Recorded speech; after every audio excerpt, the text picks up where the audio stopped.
दोन मित्र असतात, रमेश आणि सुरेश. दोघेही जॉबला लागतात, 23 वर्षाचे असतात, जॉबला लागतात, सॅलरी अर्निंग करायला लागतात. तर रमेश हुशार असतो. रमेश काय करतो, फक्त दिवसाला 260 रुपये बाजूला करून ठेवतो आणि तो इन्व्हेस्ट करतो LICच्या जीवन लाभ आणि LIC इंडेक्स प्लसमध्ये तो एक SIP सुरू करतो.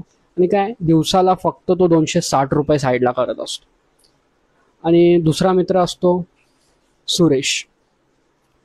तर सुरेश काय करतो, जॉब लागतो, पेमेंट तर येतं, सॅलरी यायला लागते. तो काय करतो, बुलेट घेतो, एक रॉयल एनफिल्ड मस्त EMIवर. आणि त्याचा EMI जातो 5000 महिन्याला. तो तर जाणारच आहे.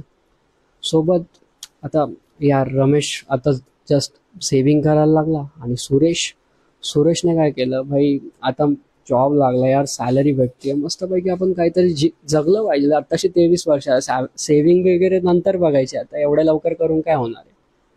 तर मस्तपैकी त्याचं तर 300 रुपयाचं डेलीचं पेट्रोलच जायचं. बुलेटला तो सर्व्हिसिंग वगैरे करायचं, तिथं गोष्टच वेगळी. बाकी कपडे वगैरे ते सगळं साईडला. मस्तपैकी जगायचं यार, लाईफ लॉंग आहे. ऑफकोर्स चांगली गोष्ट आहे, तो जगला मस्त. आणि काय होतं, सॅलरी पण सगळी वाढतच जाते. ऑफकोर्स जसं जसं ते लोक हाईक घेतात, सर्व होतं, अपस्किल होतात, चांगलं सगळं लाईफ चालू असतं.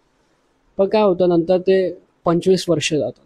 आणि 25 वर्षांनी काय होतं, जो रमेश असतो त्याच्याकडे कॉर्पस क्रिएट होतो 1,30,00,000 रुपयाचा. तोही टॅक्स फ्री, 1 रुपया सुद्धा टॅक्स ज्याच्यामध्ये नाहीये, असा कॉर्पस त्याच्याकडे क्रिएट होतो. इतके पैसे त्याचे क्रिएट होतात.